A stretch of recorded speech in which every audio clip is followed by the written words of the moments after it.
சோகத்தூரில் ரெகுலராக 2 சகோதரர்கள் ஜெபிக்க வருவாங்க.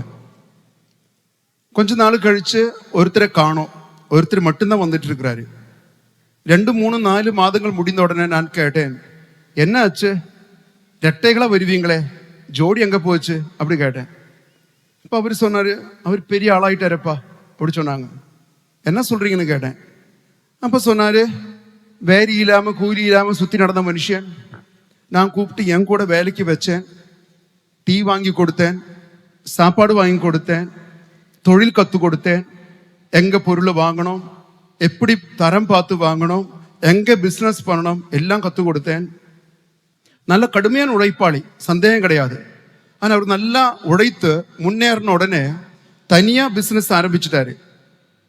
தனியா பிஸ்னஸ் ஆரம்பிச்ச பிறகு அதிவேகத்தில் ஓட தொடங்கிட்டாரு.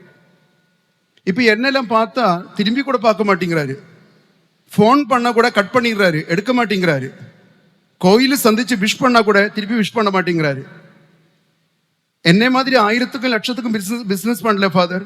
எல்லாம் சி கணக்கு தான், குரோர் கணக்கு தான், கோடி கணக்குன்னு பிசினஸ் பண்றாரு. இப்ப ஃபுல் டைம் கார்ல தான் சுத்துறாரு. வந்த வழியெல்லாம் மறந்துட்டாரு போல தோணுது ஃபாதர். எனக்கு ஒன்றும் பிரச்சனை கிடையாது. கூட சுத்துற 2 பேரு அவ்வளவு சரியில்லை. பெரும்பாலும் இவரை கவுத்திடுவாங்க. கடைசியில் மறுபடியும் தெருவில் சுத்த வேண்டிய காலகட்டம் வருமோன்னு பயமா இருக்கு எனக்கு. ரொம்ப முன்னேறிட்டாரு ஃபாதர். கடவுளை மறந்துட்டாரு, சோகத்துரு வர்றது இல்ல, கோயில் கூட வர நேரம் இல்ல, பிசினஸ் கன்னாக சுத்திட்டு இருக்கிறாரு ஃபாதர். இப்படிலாம் மாறுவாங்களா மனிதர்கள்? நம்ப முடியல ஃபாதர். ரொம்ப இமோஷனலா இந்த மனுஷன் சொல்ல ஆரம்பிச்சா. ஒரு சில மாதங்களுக்கு முன்னாடி ஒரு 60 வயசுள்ள ஒரு அண்ணன் என்னை பார்க்க வந்தா. அவர் வந்து உட்கார்ந்துட்டு சொன்னாங்க, ஃபாதர், ரொம்ப ஏழையான குடும்பத்தில் நான் பிறந்தேன், ஏழ்மையான குடும்பத்தில் பிறந்தேன்.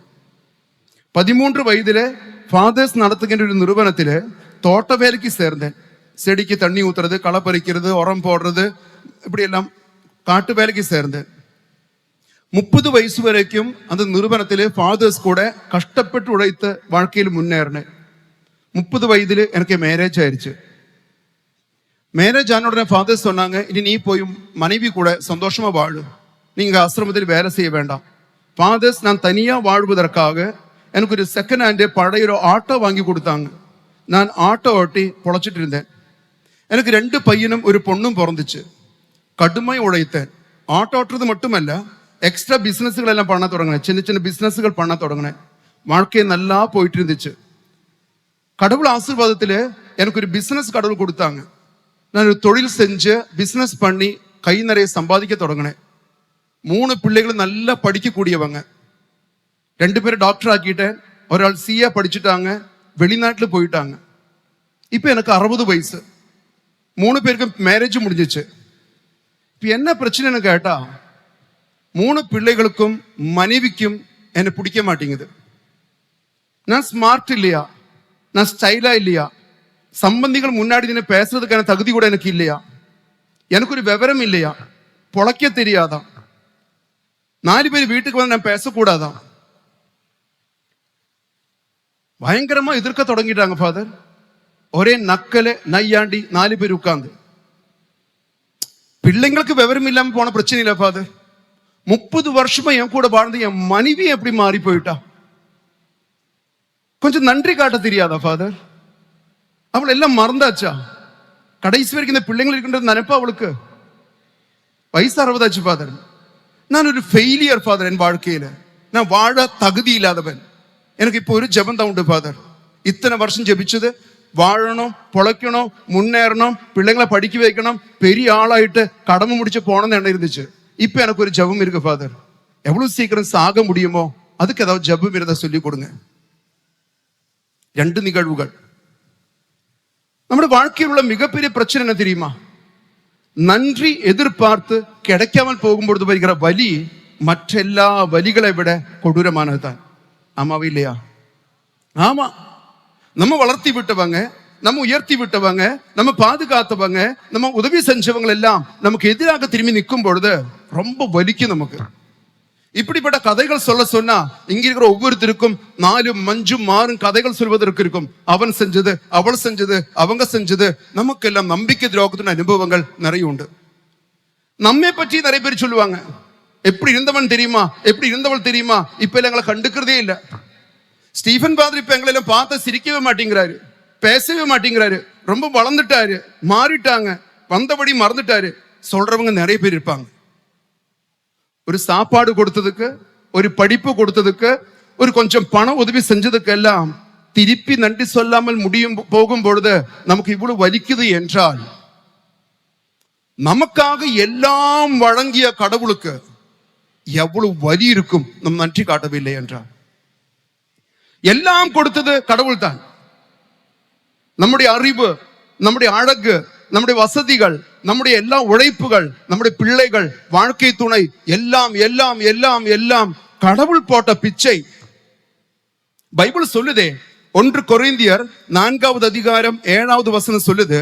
பைபிளிலே 1 கொரிந்தியர் 4:7 சொல்லுகிறது, உங்களிடம் உள்ள அனைத்தும் நீங்கள் பெற்றுக்கொண்டவை தானே, பெற்றுக்கொண்டும் பெற்றுக்கொள்ளாதது போல் பெருமை பாராட்டுவது ஏன்?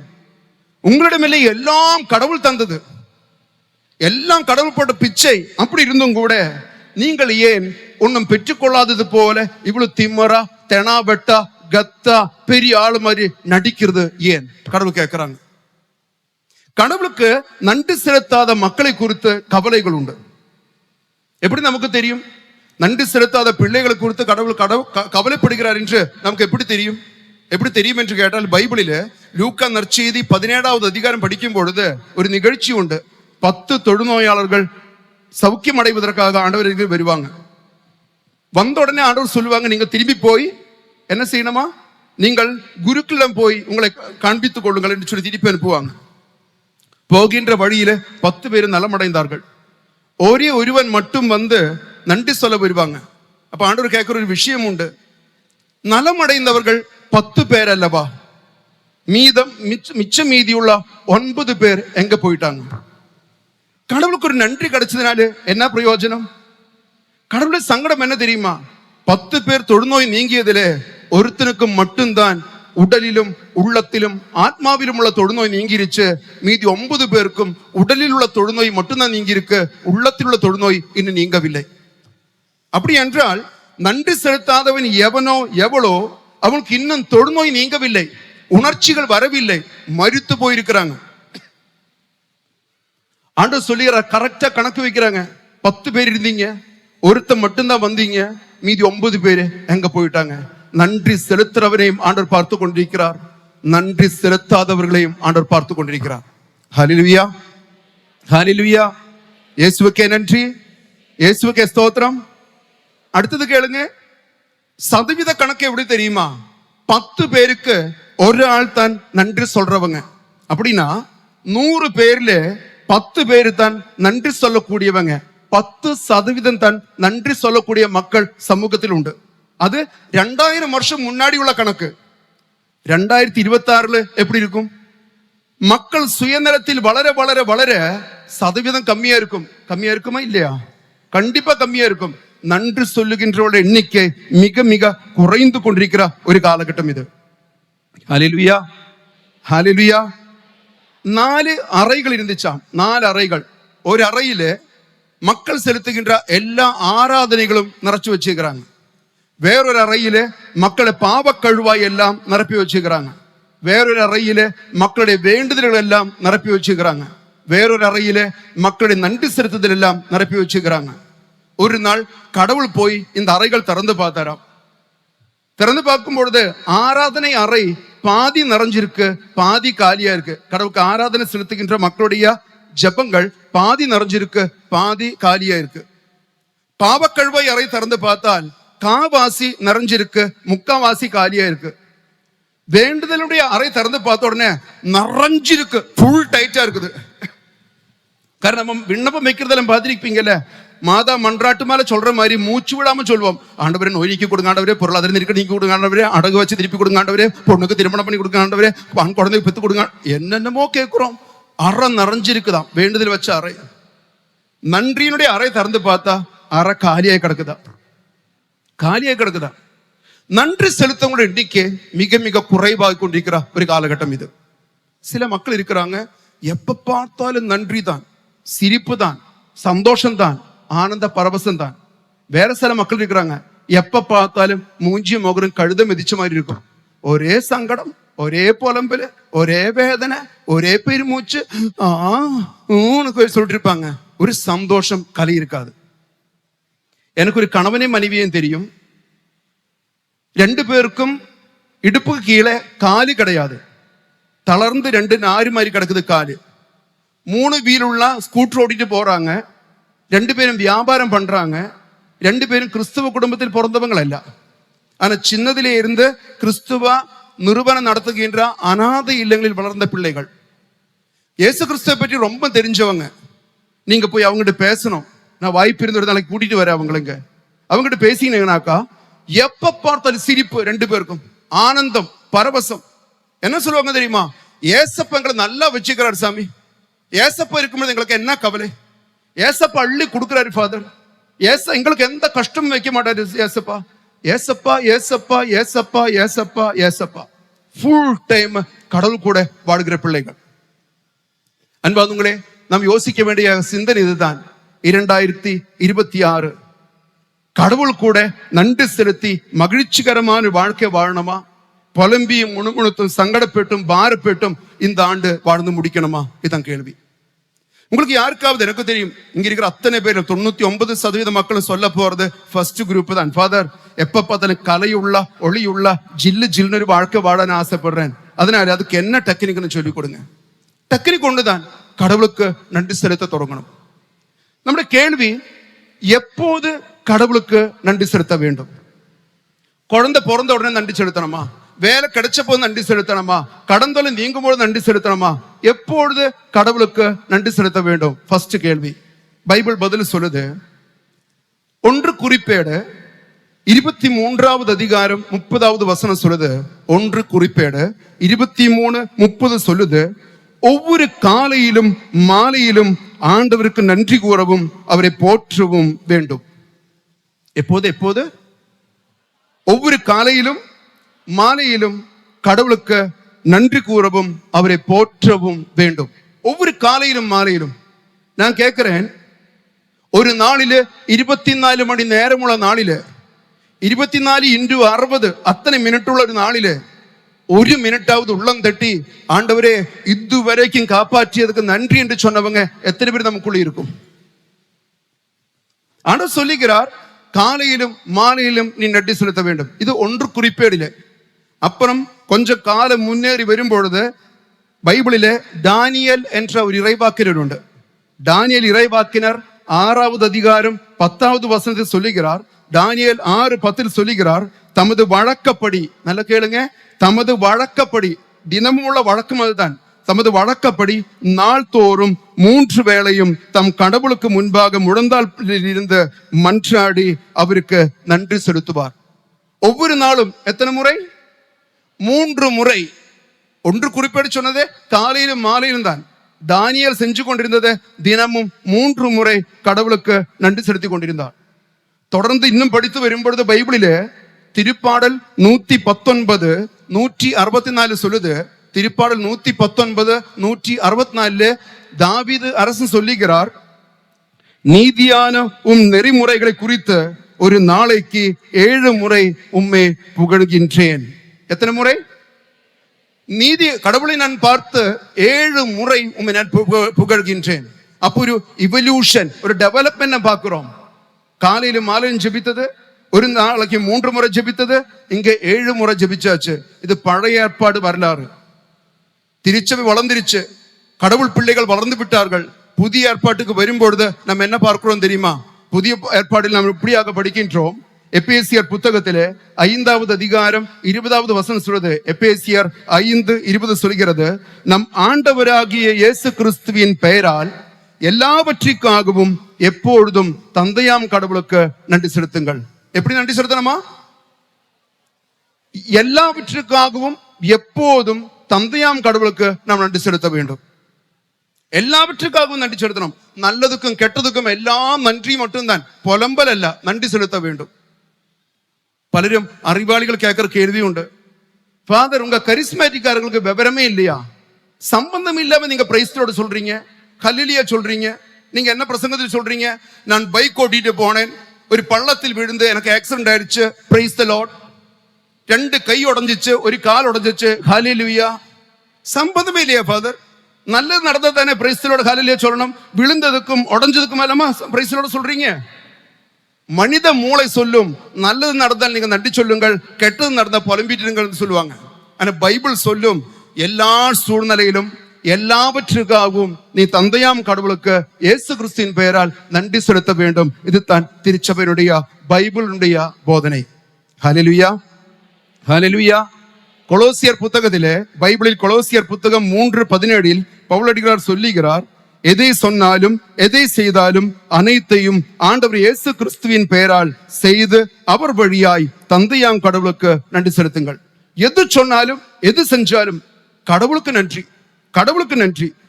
கேரளாவிலே டிவைன் தியான மையத்தினுடைய ஆரம்பகால அருள் தந்தையர்கள் 2 பேர் இருக்கிறாங்க. ஃபாதர் மாத்தி நாயக்கன் பரம்பில் ஃபாதரும் ஜார்ஜ் பனக்கல் ஃபாதரும். இந்த நாயக்கன் பரம்பில் ஃபாதர் எல்லாம் எப்ப பார்த்தாலும் சொல்லிக் கொண்டிருக்கிற விஷயம் இயேசுவுக்கே நன்றி, இயேசுவுக்கே ஸ்தோத்திரம் தான். நானெல்லாம் சின்ன பையனா இருக்கும் பொழுது டிவைன் தியான மையத்தில் தியானத்துக்கு போகும் பொழுது அவர் பிள்ளைகளுக்கு சொல்லிக் கொடுக்கிற ஒரே ஒரு ஜபம் இது மட்டும்தான், இயேசுவுக்கே நன்றி, இயேசுவுக்கே ஸ்தோத்திரம். அது பெய்யோட்ட போனாலும் இதுதான் ஜபம், மழையை தடுத்து நிறுத்தும் நேரத்திலும் இதுதான் ஜபம், அற்புதங்கள் அடையாளம் செய்யும் பொழுது இதுதான் ஜபம். இந்த ஜபம் சொல்லிக்கிட்டே இருக்க சொல்லுவாங்க.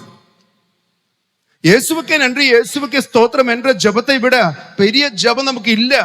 24 மணி நேரமும் நடக்கின்ற எல்லா நிகழ்வுகளுக்கும் இயேசுவுக்கே நன்றி, இயேசுவுக்கே ஸ்தோத்திரம் என்று சொன்னால் அதனுடைய ஆசீர்வாதம், அதனுடைய அபிஷேகம் மற்றெந்த ஜபத்தை விட பவர்ஃபுல் என்பதுதான் பைபிளும் திருச்சபை நமக்கு சொல்லி தருகிற ஒரு உண்மை. ஹல்லேலூயா, ஹல்லேலூயா. அதனால பைபிளிலே 1 தெசலோனிக்கர் 5வது அதிகாரம் 18வது வசனம் சொல்கிறது. 1 தெசலோனிக்கர் 5:18 சொல்கிறது, எல்லா சூழ்நிலையிலும் நன்றி செலுத்துங்கள், உங்களுக்காக கிறிஸ்து இயேசு வழியாய் கடவுள் வெளிப்படுத்திய திருவுள்ளம் இதுவே. எல்லாவற்றுக்காகவும் எல்லா சூழ்நிலையிலும் நன்றி செலுத்துங்கள். காலையில கண்ணு திறந்து எழுந்திருக்கும் பொழுது படுக்கையில் படுத்து கண்ணு திறந்து ஆண்டு சொன்ன, ஆண்டவரே நன்றி ஆண்டவரே, புதிய நாள் பார்ப்பதற்கு வாய்ப்பு கொடுத்தீரே. எழுந்திரிச்சு டாய்லெட்டுக்கு போகும்போது நன்றி செலுத்தணும், ஆண்டவரே சொந்தமா நடக்க முடியுதே. நல்லா குளிக்கும் பொழுது நன்றி செலுத்தணும், தண்ணி மோண்டு ஊத்துற அளவுக்கு ஆரோக்கியம் இருக்கிறதே, யாரும் துணை இல்லாம. ஒவ்வொரு செகண்டும் ஒவ்வொரு நாளும் ஒவ்வொரு நொடி பொழுதும் நன்றி செலுத்த தொடங்கி பாருங்கள். சமைக்க போறேன் ஆண்டவரே, வேலைக்கு போக போறேன் ஆண்டவரே, வண்டி ஸ்டார்ட் பண்ண போறேன் ஆண்டவரே, எக்ஸாம் எழுத போறேன் ஆண்டவரே, சொல்லி சொல்லி சொல்லி சொல்லி சொல்லி நன்றி செலுத்தினால் அதனுடைய ஆசீர்வாதம் அருள் வரங்கள் தனி கத்தா இருக்கும். புலம்பியும் முணுமுணுத்தும் சங்கடப்பட்டும் வாழ்ந்ததினால்தான் பல வாழ்க்கையும் ஒன்று போனது. மற்றபடி மற்றவர்கள் செய்த செய்வனையோ பில்லு சூன்யமோ ஏவலோ தலைமுறையின் சாபமோ அல்ல. அவனுக்கு நன்றி செலுத்துவதற்கு பதிலாக புலம்பியும் முணுமுணுத்து கொண்டிருந்தோம், ஆசீர்வாதங்கள் தடைப்பட்டிருச்சு. சோ ஃபர்ஸ்ட் கேள்விதான், எப்போது ஆண்டவருக்கு நன்றி செலுத்த வேண்டும். 2வது கேள்வி இதுதான், ஆண்டவருக்கு நாம் எப்படி நன்றி செலுத்த வேண்டும். 2வது என்னது? ஆண்டவருக்கு நாம் எப்படி நன்றி செலுத்த வேண்டும். எப்படி நன்றி செலுத்த வேண்டும் என்று கேட்டால் அதுக்கு சில வழிமுறைகள் பைபிள் சொல்லுவதை நாம் பார்க்கலாம். ஃபர்ஸ்ட் வழிமுறை திருப்பாடல் 116 12 13 வசனங்கள். திருப்பாடல் 116 12 13 வசனம் சொல்கிறது, ஆண்டவர் எனக்கு செய்த எல்லா நன்மைகளுக்காகவும் நான் அவருக்கு என்ன கைமாறு செய்வேன், மீட்பின் கிண்ணத்தை கையில் எடுத்து ஆண்டவரது பெயரை தொடுவேன். ஆண்டவர் எனக்கு செய்த எல்லா நன்மைகளுக்கும் நான் எவ்வாறு கைமாறு செய்வேன், மீட்பின் கிண்ணத்தை கையில் எடுத்து அவருக்கு நான் நன்றி சொல்லி புகழ்வேன். இதுதான் திருப்பலி என்பது. நம்ம ஊரில் நமக்கு ஒரு பழக்கம் உண்டு, நல்லது ஏதாவது நடந்தால் உடனே திருப்பலிக்கு பணம் கொடுப்போம். 100-150 ரூபா கொடுத்து நன்றி திருப்பலி ஒப்பு கொடுப்போம். உலகத்தில் கடவுளுக்கு நன்றி செலுத்தக்கூடிய மிக சூப்பரான டெக்னிக் என்னவென்று கேட்டால் திருப்பலி ஒப்பு கொடுப்பதுதான் சிறந்த நன்றி செலுத்துவதனுடைய அடையாளம். காரணம், திருப்பலி என்பதுக்கு கிரேக்க மொழியிலே எழுதப்பட்ட வசனம் யூக்கரிஸ்தியா என்பதுதான்.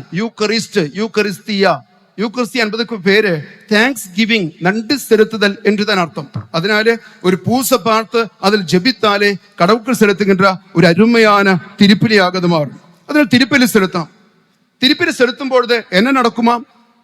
திருப்பாடல் 50:23 இப்படியாக சொல்கிறது, திருப்பாடல் 50:23 இப்படியாக சொல்கிறது, நன்றி பலி செலுத்துவோர் என்னை மேன்மைப்படுத்துவார். கடவுள் சொல்லுகிறார், யாரெல்லாம் நன்றி திருப்பலி செலுத்துகின்றார்களோ அவர்கள் கடவுளை மேன்மைப்படுத்துவார்களாம். அடுத்தது கவனிங்க. நன்றி பலி செலுத்தும் பொழுது என்ன நடக்குமா? நாம் எது திருப்பலி ஒப்பு கொடுக்கிறோமோ அவையெல்லாம் பலிபீடத்தில் ஆண்டவர் வைப்பார். பலிபீடத்தில் வைத்ததில் கடவுள் இறங்கி வருவார். அவரது இரக்கத்தை நிரப்புவார். அவர் அதை ஆசீர்வாதமாக மாற்றுவார். எப்படி? ஒரு கோதுமை அப்பத்தையும் திராட்சை ரசத்தையும் பீடத்தில் வைத்து ஜெபிக்கும் பொழுது அது இயேசு கிறிஸ்து உடலாகவும் இரத்தமாகவும் மாறுவது போல நாம் என்னென்ன விஷயங்கள் பலிபீடத்தில் ஒப்பு கொடுத்து ஜெபிக்கிறோமோ அது அனைத்தும் கடவுளுக்கு சொந்தம். கடவுள் அதை ஆசீர்வதிப்பார். கடவுள் ஆசீர்வதித்தது, கடவுள் சொந்தம் கொண்டாடியது சாத்தானுக்கு சொந்தமல்ல. அப்ப அதனால் சாத்தானுக்கு அது மேல உரிமை இல்லை. அப்ப நம்ம பூசைக்கு போகும்போது என்ன செய்யணும்? நம்முடைய உடல், உள்ளம், ஆத்மா, மகன், மகள், குடும்பம், பெற்றோர்கள், கணவன், மனைவி அத்தனை பேரையும் நம்முடைய நிலம், வீடு, வண்டி, வசதி, பிசினஸ் எல்லாம் பலிபீடத்தில் ஒப்பு கொடுத்து, ஆண்டவர் எல்லாம் நீ கொடுத்த பிச்சை ஆண்டவரே, நான் உடச்சுருவாக்கியதல்ல, நீ கொடுத்த பிச்சை இதை உமக்கு ஒப்பு கொடுக்கிறேன் என்று சொன்னால் அத்தனை ஆண்டவர் உரிமை கொண்டாடுவார், ஆசீர்வதிப்பார், அது அபிஷேகமாக மாற்றுவார். இதுக்கு அத்தாட்சியாக பைபிளிலே இப்படியாக நாம் படிக்கிறோம். ரோமா புத்தகம் 12வது அதிகாரம் 1 வசனம். ரோமா 12:1 நாம் படிக்கிறோம், சகோதர சகோதரிகளே, கடவுளுடைய இரக்கத்தை முன்னிட்டு உங்களை வேண்டுகிறேன், கடவுளுக்கு உகந்த தூய உயிருள்ள காணிக்க பொருளாக உங்களை படையுங்கள், இதுவே நீங்கள் செய்யும் உள்ளார்ந்த வழிபாடு. கடவுளுக்கு உகந்த தூய உயிருள்ள காணிக்கையாக நம்மை, நம் குடும்பத்தை, நம் வாழ்க்கையை ஆண்டவர் அர்ப்பணிக்கிறது கடவுளுக்கு உகந்த மிகவும் பிடித்த ஒரு செயலாக பைபிள் சொல்லி தருது. சோ ஃபர்ஸ்ட் விஷயம், திருப்பலிக்கு பணம் கொடுத்து நன்றி செலுத்தி பக்தியோட அந்த பூசையில் கலந்து கொள்ளணும். பூசைக்கு பணம் கொடுத்து நீங்க போய் வீட்டில் உட்காரக்கூடாது. சாமியார் பூசை வச்சா உங்களுக்கு ஆசீர்வாதம் இல்லை. நீங்கள் பூசையில் போய் நின்று, பணம் கொடுக்காட்டி கூட பரவாயில்லை, பூசையில் போய் நின்று உங்களை கருத்துக்கள் ஒப்பு கொடுங்கள். அது நன்றி செலுத்துவதனுடைய முதல் அடையாளம் தான். வலதுகரம் உயர்த்தி சொல்லுவோமா? ஹல்லேலூயா. இயேசுவுக்கே நன்றி, இயேசுவுக்கே ஸ்தோத்திரம். இரண்டாவது நன்றி செலுத்த வேண்டிய இரண்டாவது முறை எப்படி என்று கேட்டால், பைபிளில திருப்பாடல் 35:18 சொல்கிறது. திருப்பாடல் 35:18 சொல்கிறது, மாபெரும் சபையில் உமக்கு நன்றி செலுத்துவேன், திரளான மக்களிடையே உம்மை புகழ்வேன். மாபெரும் சபையில் உமக்கு நன்றி செலுத்துவேன். இதுதான் நம்ம ஜெப கூட்டங்களில் எல்லாம் சாட்சியம் சொல்றாங்க. பாத்தீங்களா? நிறைய பேர் முன்னாடி வந்து நின்று மாபெரும் சபையில ஆண்டவருடைய புகழை பறைசாற்றுவதன் அடையாளமாக மக்கள் வந்து நின்று சொல்றாங்க, எனக்கு யூட்ரஸ்ல கேன்சர் கட்டி இருந்தது, டாக்டர் ஆபரேஷன் வேணும்னு சொன்னாங்க, 4th ஸ்டேஜில் இருந்துச்சு. நான் சோகத்துல ஜெபத்தில் கலந்து கொண்டிருக்கும் பொழுது ஆராதனை நேரத்தில் லின்சன் ஃபாதர் வெளிப்பாடு சொன்னார், இங்க கேன்சர் கட்டி ஒரு அம்மாவுக்கு சௌக்கியமாகுதுன்னு சொன்னாங்க. நான் எனக்குன்னு நம்பிட்டேன். நான் வீட்டுக்கு போய் டாக்டரை பார்க்கும் பொழுது கட்டி இல்லைன்னு சொன்னாங்க. மாதம் எனக்கு சௌக்கியம் கொடுத்தாங்க. இயேசுவுக்கே நன்றி, இயேசுவுக்கே ஸ்தோத்திரம் சொல்லிட்டு இயேசுவை புகழ்ச்சாற்றி மக்களை கைத்தட்ட வைக்கிறது எதுக்கென்று கேட்டால், இதுதான் பைபிள் சொல்லுது, மாபெரும் சபையில் நீ ஆண்டவரே பறைசாற்ற வேண்டும், ஆண்டவருக்கு சாட்சியாக மாற வேண்டும். இது நன்றி செலுத்துற அடையாளம் தான். எத்தனையோ பேருக்கு எத்தனையோ அதிசயங்கள் அற்புதங்கள் நடக்குது, ஆனா நிறைய பேர் சாட்சியம் சொல்வது இல்லை. சாட்சியம் சொல்வது ஆண்டவருக்கு நன்றி காட்டுவதனுடைய ஒரு அடையாளம் தான். மாபெரும் சபையிலே ஆண்டவருக்கு நன்றி செலுத்துவதனுடைய இரண்டாவது அடையாளம் என்னவென்று கேட்டால், சில மக்களை நாள் கணக்கா மணிக்கணக்கா அமர்ந்து பரிந்துரை ஜெபம் செய்வாங்க. தங்களுடைய குடும்பத்துக்காக, பிள்ளைகளுக்காக அல்ல, திருச்சபைக்காக, ஆத்மாக்களுக்காக உபவாசம் இருந்து முட்டி போட்டு சிறுபாத சொல்லி, இரக்கத்தின் ஜெபமாலை சொல்லி, மாத ஜெபமாலை சொல்லி, பாடல்கள் பாடி மணிக்கணக்கு உட்கார்ந்து பரிந்துரை ஜெபம் செய்யறாங்க. ஒரு அண்ணன் எனக்கு தெரியும், அவர் வந்து மணிக்கணக்க உட்கார்ந்து ஜெபிப்பாரு, அருமையான ஜெபம் ஜெபிப்பாரு, பரிந்துரை ஜெபம். நான் கேட்டேன், அண்ணா இவ்வளவு மணி நேரம் நீங்க உட்கார்ந்து ஜெபிக்கிறீங்களா, எப்படி உங்களுக்கு மனசு வருதுன்னு கேட்டேன். அவரு சொன்னார், ஃபாதர் ஒரு காலத்துல எப்படி நடந்தேன் தெரியுமா, திமுரு பிடிச்சு நடந்தேன், எல்லா பாவ வாழ்க்கையிலும் வாழ்ந்தேன், எல்லாருக்கும் என்ன பயமா இருந்தது, நான் கோயில் பக்கமே வராம இருந்த மனுஷனா இருந்தேன். ஆனா ஆண்டவர் என்னை ஒரு குறிப்பிட்ட நாளில் தொட்டார், என்னை மாற்றி விட்டார்.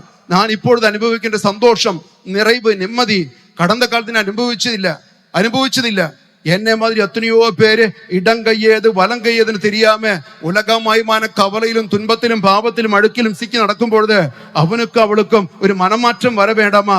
அதனால அந்த ஆத்மாக்களை குறித்து பாரப்பட்டு நான் எனக்கு கிடைத்த ஆசீர்வாதத்துக்கு நன்றி செலுத்தி நற்கன முன்னாடி உட்கார்ந்து பரிந்துரை ஜெபம் செய்கிறேன்னு சொல்லுவாங்க. பரிந்துரை ஜெபம் நன்றி வெளிப்படுத்தினுடைய இரண்டாவது அடையாளம் தான். எத்தனையோ பேர் சோகத்தூர்ல இரவெல்லாம் பயணம் செஞ்சு பகல் வந்து உட்கார்ந்து நாள் முழுது உட்கார்ந்து பரிதுரஜம் செய்வவங்களும் உண்டு. பகலெல்லாம் பயணம் செஞ்சு வந்து நைட்டு முழுது உட்கார்ந்து குடும்பமாக உட்கார்ந்து பரிந்துரை செய்கிறவங்களும் உண்டு. அன்பானவர்களே, பரிந்துரை ஜெபம் திருச்சபைக்காக ஆத்மாக்களுக்காக ஜெபிக்கின்ற ஜெபம் கடவுளுக்கு நன்றி செலுத்துவதனுடைய இரண்டாவது அடையாளம் தான். கடவுளுக்கு நன்றி செலுத்துவதனுடைய மூன்றாவது அடையாளம் என்னவென்று கேட்டால், ஆண்டவர் கொடுத்த நன்மைகளுக்கு நன்றி அறிதலாக சில மக்கள் தங்களை மிச்சம் மீதி வாழ்க்கை கடவுளுக்காக அர்ப்பணிப்பாங்க. 7 மாதங்களுக்கு முன்னாடி ஒரு அக்கா சோகத்தூர்ல 5 நாள் தியானத்துக்கு வந்தாங்க. தியானம் முடிச்சு போய் 7 மாதத்துக்குள்ள இந்த அம்மா சுத்த தொடங்கிட்டாங்க. தெரிஞ்சவங்க, சொந்தக்காரங்க, கூட வேலை செஞ்சவங்க அத்தனை பேரையும் சொல்லி தியானத்துக்கு அனுப்ப தொடங்கிட்டாங்க. போய் அடுத்த மாதமே 3 பேர் அனுப்பிட்டாங்க. அதுக்கப்புறம் 7 பேர் அனுப்பிட்டாங்க, அனுப்ப தொடங்கிட்டாங்க. போன மாசம் தியானத்துக்கு வந்து எங்கிட்ட சொல்றாங்க, நான் ஆக மொத்தம் இந்த 7 மாசத்துக்குள்ள 32 பேர் நான் சோகத்தூர் தியானத்துக்கு கொண்டு வந்து கடவுள் பிள்ளைகளாக மாத்திட்டாங்க. நான் எப்படி இருந்தேன், என்ன காப்பாற்றி ஆண்டவருக்கு நான் நன்றி காட்டி கொண்டிருக்கிறேன். ஹல்லேலூயா, ஹல்லேலூயா.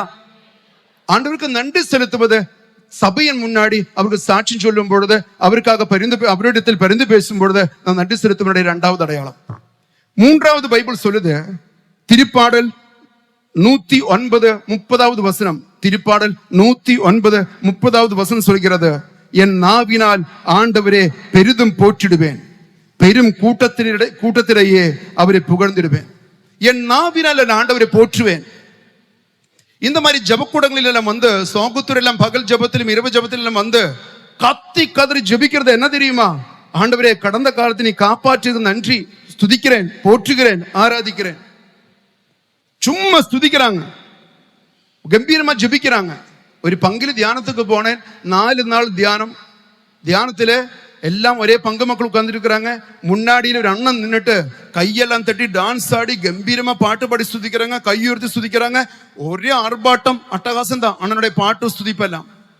2வது நாள் மாலையில தியானம் முடிஞ்சு அந்த அண்ணன் எங்கிட்ட வரும்போது நான் கேட்டேன்னா, நீங்க ஒரு தியான இல்லத்துக்கு வந்த பிரச்சனை கிடையாது, பல ஊரில் உள்ள தெரியாத மக்கள் இருப்பாங்க. நீங்க கூட்டத்தோடு கூட்டமா டான்ஸ் ஆடினாலோ கை தட்டினாலோ ஜெபிச்சாலோ யாரும் ஒன்றும் சொல்ல போறதில்லை. இந்த சொந்தம் பங்கு கோயில் இப்படி நின்று கை தட்டி பாட்டு பாடி டான்ஸ் ஆடுனா மற்றவங்களெல்லாம் கேவலமா பேச மாட்டாங்களா? அண்ணா எப்படி தைரியமா இப்படி ஆடுறீங்கன்னு கேட்டாங்க. அண்ணன் திருப்பி சொன்னாரு, எவன் என்ன நினைச்ச எனக்கு என்ன ஃபாதர், எவன் என்ன நினைச்ச எனக்கு என்ன ஃபாதர், எப்படி வாழ்ந்தேன் தெரியுமா? கேடு கட்ட மனுஷனா இருந்தேன், விசுவாசம் எழுந்த நாத்திகவாதியா நடந்தேன். ஆண்டவர் குறிப்பிட்ட நாளை தொட்ட பிறகு என் வாழ்க்கையில மாற்றங்கள் வந்துச்சு. அதுக்கப்புறம் நான் அனுபவிச்ச சந்தோஷம், நான் அனுபவிச்ச விடுதலை இவனுக்கெல்லாம் தர முடியாது ஃபாதர். அவ என்ன நினைச்சிட்டு போகட்டும், ஏன் ஆண்டவரை ஆராதிக்க நான் கடமைப்பட்டிருக்கிறேன். ஏன் பங்கு கோயிலும் முன்னாடி நின்னுட்டு நான் கை தட்டுவேன், என்ன டான்ஸ் ஆடுவேன், நான் ஸ்துதிப்பேன், நான் சவுண்ட் எடுப்பேன். அவ என்ன நினைச்ச எனக்கு என்ன ஃபாதர்?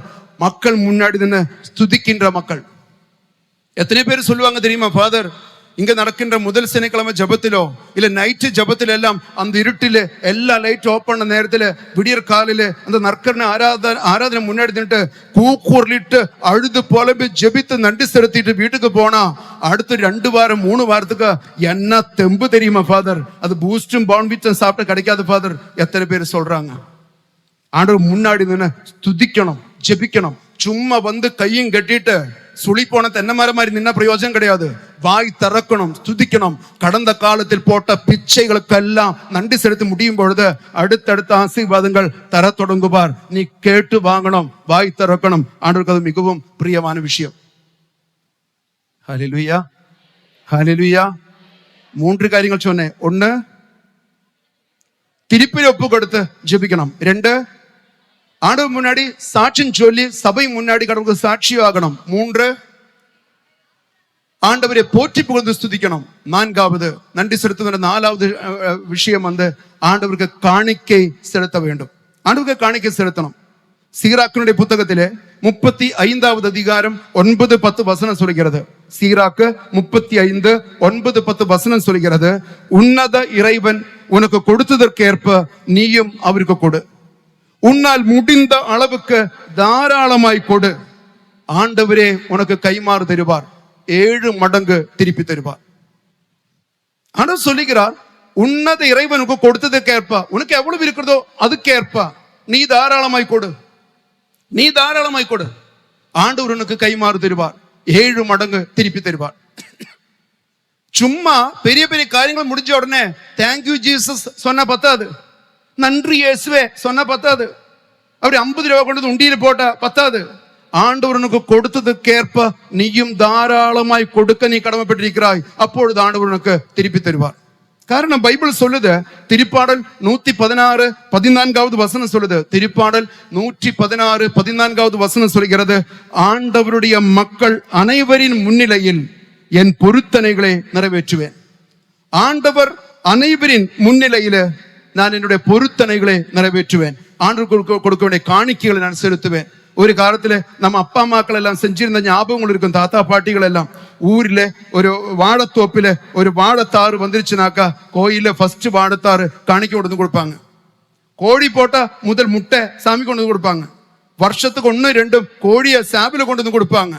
வீட்டுல எத்தனையோ காணிக்கிறது தான் மக்கள் முன்னாடி பவனியாக வந்து தங்களை பொருத்தனை செலுத்துகின்ற ஒரு பாரம்பரியம் திருச்சபையில் இருந்தது. இப்பொழுது அதெல்லாம் போச்சு. பல பங்கிலும் பொருத்தனையும் கிடையாது, காணிக்கையும் கிடையாது. சும்மா உட்கார்ந்துட்டு வேடிக்கை பார்த்து எழுந்திச்சு போறாங்க. என்னொரு ஆத்மீகம் உண்டு. கொடுத்ததுக்கு ஏற்ப நன்றி செலுத்த கடமைப்பட்டிருக்கிறோம். வெறும் தேங்க்ஸ் சொன்னா மட்டும் போதாது.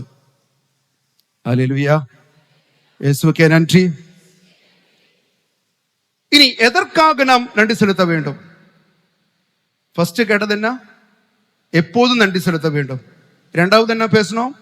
எப்படி நன்றி செலுத்த வேண்டும். 3வது எதற்காக நாம் நன்றி செலுத்த வேண்டும்? நிறைய பேர் கேட்பாங்க, சாமி என்ன கொடுத்தது, சாமி என்ன கொடுத்தார், சாமி என்ன கொடுத்தார், சோகத்தூர் ஓடுனீங்களே என்ன கொடுத்தாரு, கோயில் சுத்தி நடந்தீங்களே என்ன கொடுத்தாரு, என்ன கொடுத்தார், என்ன கொடுத்தார், என்ன கொடுத்தாருன்னு கேட்கிறா நிறைய வாலிப மக்களும் அண்ணன்மார்களும் அக்காமார்களும் இந்த உலகத்தில் உண்டு. நீ மாசம் போட்டு உனக்கு என்ன கிடைச்சிச்சு கேட்கற நிறைய பேர் உண்டு. என்ன கொடுத்தார், என்ன கொடுத்தார், என்ன கொடுத்தாரு கேட்கறவங்க என்ன செய்யணும் தெரியுமா? முதல்ல வந்து கண்ணாடி முன்னாடி வந்து நின்னுட்டு தன்னையே பார்க்கணும். அப்ப ஆண்டவர் என்ன கொடுத்தாருன்னு தெரியும்.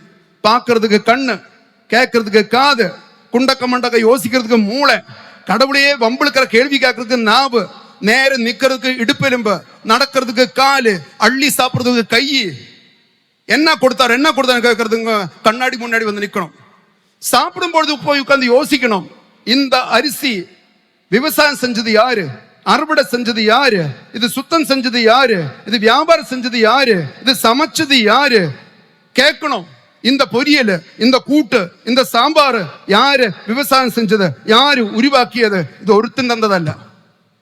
தூங்க படுக்க போகும்போது யோசிக்கணும், இந்த படுக்கிற கட்டில எவன் செஞ்சது, எந்த காட்டில் உருவான மரம் யாரு நட்டு வளர்த்தியது, இந்த பெட் யாரு செஞ்சது, இந்த இழுத்தி போதி தூங்குற போர்வை எவன் செஞ்சது, இந்த தலையாணி எங்கு உருவாக்கப்பட்டது. நீயாக உருவாகவில்லை, எத்தனையோ பேரோட ஒத்துழைப்பினால நீ சுருண்டு படுத்து தூங்குற இந்த குளிர்காலத்தில். இப்படி ஒவ்வொன்றுக்கும் நன்றி செலுத்த தொடங்கும் பொழுது என்ன கொடுத்தாரு, என்ன கொடுத்தாரு, என்ன கொடுத்தாரு கேள்விகள் நிற்கும். நன்றி நிறைந்த உள்ளம் உருவாக தொடங்கும். பைபிளில ஒவ்வொரு தடவும் பைபிள் படிக்கும்போது எனக்கு ஆச்சரியமாகும். இயேசு கிறிஸ்து எப்பொழுதெல்லாம் அப்பத்தை எடுத்து என்று சொல்றாங்களோ, அது 5 அப்பம் 5000 பேருக்கு பலிகி பெருகி கொடுக்கிற நேரமாக இருந்தாலும் சரி, இரவு உணவுக்கு திரு உணவுக்கு அப்பத்தை எடுத்து உயர்த்தும் பொழுதா இருந்தாலும் சரி, இயேசு கிறிஸ்து அப்பத்தை எடுத்து என்று சொன்ன அடுத்த வசனம் தெரியுமா? நன்றி செலுத்தி. ஆண்டவர் இயேசு கிறிஸ்து அப்பத்தை எடுத்தால் அடுத்தது உடனே வர்றது என்னன்னு கேட்டால் நன்றி செலுத்தி. காரணம், இந்த அப்பத்தை பார்க்கும் பொழுது ஆண்டவர் யோசிக்கிறாங்க, எத்தனை பேருடைய உழைப்பின் பலனாக ஒரு அப்பமாக என் கையில இந்த அப்பம் வந்து நிக்குது, அவருக்கு நன்றி செலுத்தாமல் இருக்க முடியவில்லை. இயேசு கிறிஸ்துவின் கண்ணோட்டம் நமக்கு வேணும். அப்பத்தை எடுக்கும் பொழுது வாழ்க்கையில் ஒவ்வொன்றும் யூஸ் பண்ணும் பொழுது இது நன்றி செலுத்தக்கூடிய ஒரு கண்ணோட்டம் நமக்கு வர வேண்டும். அப்பொழுது முணுமுணுக்கிலும் புலம்பிலும் நம்ம விட்டு போக தொடங்கும். அதனாலே கடவுளுக்கு நாம் நன்றி செலுத்த கடமைப்பட்டிருக்கிறோம், பிற மக்களுக்கு நன்றி செலுத்த கடமைப்பட்டிருக்கிறோம், இந்த இயற்கைக்கு நன்றி செலுத்த கடமைப்பட்டிருக்கிறோம். இழுத்து விட்டு கொடுக்கிற மூச்சு காற்று இயற்கை கொடுப்பது. அப்படியோ இடதடவு இல்லாம இழுத்து விடுற மூச்சு காற்று கூட இயற்கை கொடுக்கிறது. இயற்கைக்கும் மனிதனுக்கும் கடவுளுக்கும் எல்லாம் கடப்பட்ட ஒரு வாழ்க்கை வாழ்வுகின்ற ஒரு வாழ்க்கை தான் இது. நான் தனியா உருவாகவில்லை, யாரு துணை இல்லாமல் வாழ்கின்றவன் அல்ல, எல்லாத்துக்கும் நன்றி செலுத்த வேண்டும். அப்ப எதற்காக நன்றி செலுத்த வேண்டும் என்று கேட்டால் எல்லாவற்றுக்காக நன்றி செலுத்த வேண்டும். அதனால்தான் திருப்பாடல் ஆசிரியர் திருப்பாடல் 136 இப்படியாக எழுதி வச்சிருக்க, ஆண்டவருக்கு நன்றி செலுத்துங்கள் ஏனெனில் அவர் நல்லவர். ஆண்டவருக்கு நன்றி செலுத்துங்கள் ஏனெனில் அவர் நல்லவர். அதுக்கப்புறம் அவர் எழுதுகிறார், வான்வெளியை படைத்தவருக்கு நன்றி செலுத்துங்கள், கடலை உருவாக்கியவருக்கு நன்றி செலுத்துங்கள், மண்ணகத்தை படைத்தவருக்கு நன்றி செலுத்துங்கள், கதிரவனையும் நிலாவையும் உருவாக்கியவருக்கு நன்றி செலுத்துங்கள், பகலும் இரவும் உருவாக்கியவருக்கு நன்றி செலுத்துங்கள், செங்கடை இரண்டாக புலர்ந்தவருக்கு நன்றி செலுத்துங்கள், பாலைவனத்தில் வழிநடத்தியவருக்கு நன்றி செலுத்துங்கள். சொல்லி சொல்லி சொல்லி சொல்லி சொல்லி முடிக்கும் போது நம்ம என்ன சொல்லணும் தெரியுமா? 2026 ஜனவரி 3ஆம் தேதி சோகத்தில் எங்களை கொண்டு வந்தவனுக்கு நன்றி செலுத்துங்கள், செயல் உட்கார வச்சவனுக்கு நன்றி செலுத்துங்கள், பிரசங்கம் கேட்க வச்சவனுக்கு நன்றி செலுத்துங்கள், இந்த இவ்வளவு பெரிய கூட்டத்தில் இருந்து ஜெபிக்க வாய்ப்பு கொடுத்தவனுக்கு நன்றி செலுத்துங்கள். சொல்லி சொல்லி சொல்லி இந்த திருப்பாடல் நம்முடைய திருப்பாடலை மாற்றும் பொழுது கண்களில் ஒளி, வாழ்க்கையில் அபிஷேகம், தெளிவும் தெம்பும் வர தொடங்கும். ஹல்லேலூயா, ஹல்லேலூயா. அன்பான துன்பங்களில் கூட, நல்லது நடந்தால் மட்டுமல்ல, வாழ்க்கையில் வருகின்ற இக்கட்டான சூழ்நிலை கூட இந்த முணுமுணுக்கும் புலம்பலும் நிறுத்திட்டு அவனுக்கு நன்றி செலுத்த தொடங்க வேண்டியது ஒரு கிறிஸ்துவனுடைய வாழ்க்கையினுடைய கடமை என்று பைபிள் சொல்லுது. காரணம், பைபிளில திருத்துதர் பணியில 5வது அதிகாரம் 41வது வசனத்தில, திருத்துதர் பணி 5வது அதிகாரத்தில் 41வது வசனத்தில் இப்படியாக எழுதி வச்சிருக்க, இயேசுவின் பெயரை முன்னிட்டு அவ மதிப்புக்கு உரியவர்களாக கருதப்பட்டதால் திருத்தூதர்கள் மகிழ்ச்சியோட தலைமை சங்கத்தை விட்டு வெளியே சென்றார்கள். இயேசு கிறிஸ்துவின் பெயரை முன்னிட்டு அவ மதிப்புக்கு உள்ளானார்கள். நிறைய சித்திரவதைகள், நக்கல், நையாண்டி, ஏளனங்களுக்கு பாத்திரமானதினாலே அவர்கள் என்ன செய்தார்களாம்? திரும்பி வரும்பொழுது கடவுள் ஸ்துதித்து போற்றி புகழ்ந்து மகிழ்ச்சியோடு அவர்கள் திரும்பி வந்தார்கள். துன்ப துயரங்களில் கூட கடவுளுக்கு நன்றி செலுத்த நாம் கடமைப்பட்டிருக்கிறோம். ஹல்லேலூயா. சத்தமா சொல்லுவோமா? ஹல்லேலூயா. சேர்ந்து சொல்லுவோமா? ஹல்லேலூயா. அன்பானவர்களே, பைபிளிலுடைய கதாபாத்திரங்கள் எல்லாம் துன்ப துயர நேரங்களிலே ஆண்டவரை ஸ்துதித்தவர்களும் ஜெபித்தவர்களும் தான் பைபிளில் கதாபாத்திரங்கள். யோனா இறைவாக்கினார், கதையெல்லாம் உங்களுக்கு தெரியும். யோனாவே நினிவேவுக்கு போக சொன்னாங்க, அவர் நேர தார்சிஸுக்கு ஆப்போசிட் டிரெக்ஷன் கப்பல் ஏறினாங்க.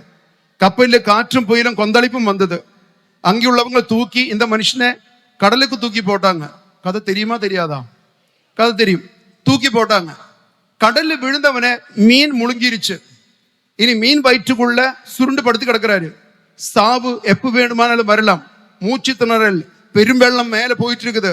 அப்போ யோனா அறிவு தெளிவு வந்தவனாயிருச்சு. யோனா என்ன செய்ய தொடங்கிட்டான்? யோனா மீன் வயிற்றில் உட்கார்ந்து ஸ்துதிக்க தொடங்கிட்டான், நன்றி சொல்ல தொடங்கிட்டான். நீ எவ்வளவு பெரியவர், எவ்வளவு நல்லவர், என்னை காப்பாற்றினீர், என்னை தேர்ந்து கொண்டீர், என்னை அழைத்து கொண்டிருக்கிறீர் சொல்லி சொல்லி கடவுள் ஸ்துதிக்க தொடங்கிட்டார், கடவுளுக்கு நன்றி செலுத்த தொடங்கிட்டார். யோனாவுடைய புத்தகம் 2வது அதிகாரத்தில் உள்ள 10 வசனங்களும் கடவுள் ஸ்துதிப்பது தான். 9 வசனமும் ஸ்துதித்து நன்றி சொல்லி முடியும் பொழுது 10வது வசனம் சொல்கிறது, அவனுடைய ஜெபமும் நன்றி சொல்லலும் முடித்த உடனே அந்த மீன் அவனை கரையோரம் கொண்டு போய் கக்கி விட்டுருச்சு. அவன் ஃப்ரீ ஆயிட்டான். நன்றி சொல்லி முடிந்த உடனே மீன் வயிற்றில் உள்ள யோனாவே மீன் கொண்டு போய் கரையோரம் கக்கி விட்டுருச்சு. அவன் ஃப்ரீ ஆயிட்டான். துன்ப துயரத்தில் கூட ஸ்துதிக்கிற ஒரு கலாச்சாரம் உருவாக்கி பாருங்கள். அது வாழ்க்கையில நிறைய நிறைய மாற்றங்களுக்கு அது காரணமா மாறும். தானியேல் புத்தகத்திலே 3வது அதிகாரத்தில் ஒரு நிகழ்ச்சி பார்க்கிறோம். தானியேல் புத்தகத்திலே 3வது அதிகாரத்திலே 3 இளைஞர்களே அரசன் நெபுக்கத்நேசர் வந்து எரிகின்ற தீச்சூளையில் தள்ளி விடுறாங்க. சாத்ராக்கு, மேசாக்கு, அபேத்நேகோ 3 பேரோட பேரு. அது ஏதாவது அந்தோணிசாமி செல்வராஜ் நினைச்சா போதும், மற்ற பேரெல்லாம் பெரிய முக்கியமல்ல. 3 இளைஞர்களை கொண்டு வந்து நெருப்புக்குள்ள தள்ளி விடுறாங்க. அவங்க நெருப்புக்குள்ள விழுகும் பொழுது ஆண்டவர் ஸ்துதித்து கொண்டிருக்கிறாங்க, நன்றி செலுத்தி கொண்டிருக்கிறாங்க. நன்றி செலுத்த நன்றி செலுத்த நன்றி செலுத்த ஒரு நெருப்பு பொறி கூட அவரோட முடியையோ துணியையோ தொடவில்லை. சேஃபாக நெருப்பு சூழல் நிற்கிறாங்க. அரசு நெட்டி பார்க்கும் பொழுது கொண்டு போனவனே, தள்ளி விடுறதுக்கு கொண்டு போனவனே சுட்டு சாம்பலானதாக பைபிள் சொல்லுது. ஆனா இவங்க 3 பேருக்கும் ஒரு பிரச்சனை இல்லை. அரசன் தீச்சூளையில் எட்டி பார்க்கும்போது சொல்றாங்க, 3 பேர் தான் போட்டேன், 4வது ஒருத்தனை தெரிகிறதே, அவர் தேவ மகன் போல தோணுகிறதே அப்படி சொல்றாங்க. பைபிளில பவுலும் சீலாசும் புதிய ஏற்பாடுல திருத்தூதர் பணி 16வது அதிகாரத்துல நையா புடைக்கப்பட்டு 2 பேரை சிறையில் கொண்டு போய் சங்கிலியில மாட்ட வச்சு கிடக்குறாங்க. நள்ளிரவில் 2 பேரும் ஆண்டவரை புகழ்ந்து பாடி நன்றி செலுத்தி, எப்போ நைய புடைக்கப்பட்டு ரத்தம் பீரிட்டொழுகி ரத்த காயத்தோடு இருக்கிற நேரத்தில் கையும் காலும் விலங்கு வச்சு மாட்ட வச்ச நேரத்துல கைகள் தட்டி அடுக்க போற்றி புகழ் நன்றி செலுத்தி ஸ்துதிக்கும் பொழுது பைபிள் சொல்லுது நிலம் அதிர்ந்தது. இதே போல 2000-3000 மக்கள் கிடையாது, வெறும் 2 பேரு சிறையில ஒன்று ஸ்துதிக்கும் பொழுது நிலம் அதிர்ந்தது, சங்கிலிகள் கண்டு விழுந்தன, கோட்டையின் கதவுகள் திறக்கப்பட்டன. ஸ்துதிக்கும் பொழுது நன்றி செலுத்தும் துன்ப துயரங்கள் ஸ்துதிக்கும் பொழுது விடுதலை உண்டு. நீங்க கவனிங்க, ஒரு முக்கியமான விஷயம் சொல்ல போறேன். எப்பொழுது துன்ப துயரங்கள் வருகிறதோ, வேதனைகளும் நெருக்கடிகளும் வருகிறதோ, அவமானங்கள் வருகிறதோ, அந்த நேரங்களிலே நெஞ்சார ஸ்துதிக்க தொடங்குங்கள், நன்றி செலுத்த தொடங்குங்கள், ஆண்டவரை போற்றி புகழ தொடங்குங்கள். அப்பொழுது அங்க விடுதலை உண்டு. எப்படி யோனா மீன் வாயிலிருந்து நன்றி சொல்லி முடித்த உடனே விடுதலை கிடைத்தது போல, தானியேல் புத்தகத்தில் 3 இளைஞர்களுக்கு ஸ்துதிக்கும் பொழுது நெருப்பிலிருந்து விடுதலை கிடைத்தது போல, பவுலும் சீலாசும் ஸ்துதிக்கும் பொழுது சங்கிலிகளிலிருந்தும் கோட்டையிலிருந்தும் விடுதலை கிடைச்சது போல, நாம் நன்றி சொல்ல நன்றி சொல்ல நன்றி சொல்ல நமக்கு விடுதலை உருவாகும். இப்ப தலை வெடிக்கிற அளவுக்கு தலைவலி வந்துச்சுன்னு வச்சுக்கோங்களேன், தலை வெடிக்கிற அளவுக்கு தலைவலி, அனாசின் இல்ல, அமர்தாஜன் இல்ல, மெடிசின் இல்ல, ஒன்னும் இல்லாத நேரம்னு வச்சுக்கோங்களேன். உங்களுக்கு நம்பிக்கை இருந்தால் இந்த தியானம் முடிஞ்சு போன பிறகு வீட்டுல போய் உட்கார்ந்து உங்களுக்கு ஒரு நோய் வரும் பொழுது ஆணுக்கு நன்றி சொல்லி ஸ்துதித்து பாருங்கள். இந்த நோயை குறித்து கொஞ்ச நேரம் நன்றி சொல்லி ஸ்துதிக்க தொடங்கும் பொழுது அந்த தலைவலி எங்க போகும் என்று நீங்க பாப்பீங்க. தலைவலி மட்டுமல்ல, வாழ்க்கையுள்ள எல்லா பிரச்சனைகளுக்கும் ஆணுக்கு நன்றி சொல்ல தொடங்கினால் நம்முடைய வாழ்க்கையை விட்டு அந்த பிரச்சனைகள் நீங்கும் என்பதில் சந்தேகம் கிடையாது. இந்த விஷயம் ரொம்ப தெளிவாக தெரிஞ்சது யாருக்கு என்று கேட்டால் சாத்தானுக்கு இந்த விஷயம் தெளிவாக தெரியும், ரொம்ப தெளிவா தெரியும். அதனால் சாத்தான் ஒரு கடவுள் பிள்ளைய நன்றி சொல்ல மட்டும் விட மாட்டான், நன்றியே சொல்ல விட மாட்டான். மிஞ்சி மிஞ்சி போனா இயேசுவே நன்றி, பிரைஸ் தி லார்ட், முடிஞ்சு. உள்ளம் தட்டி ஆத்மார்த்தமா நன்றி சொன்னால் இவனுக்கு இவளுக்கு விடுதலை கிடைக்கும் என்று சாத்தானுக்கு தெரிஞ்சதுனால அவன் நம்ம நன்றி சொல்ல விட மாட்டான், மாறாக முறுமுறுக்க வைத்துக் கொள்வான். எப்ப பார்த்தாலும் முறுமுறுப்பு, எப்ப பார்த்தாலும் முறுமுறுப்பு, புலம்பில்தான். அன்பந்த முறுமுறுப்பும் புலம்பிலும் தெய்வீகம் அல்ல, அது சாத்தானோடது. இனி நாம் முறுமுறுக்கிறது கணவனுக்கு எதிராகவோ மனைவிக்கு எதிராகவோ மகனுக்கோ மகளுக்கோ மாமியாருக்கோ மாமனாருக்கோ நாத்தனாருக்கோ மருமகளுக்கு எதிராகவோ எல்லாம் நாம் முறுமுறுக்கிறது. முறுமுறுப்பெல்லாம் நேர கடவுளை போய்த்தான் சேரும். எங்க தெரியும்?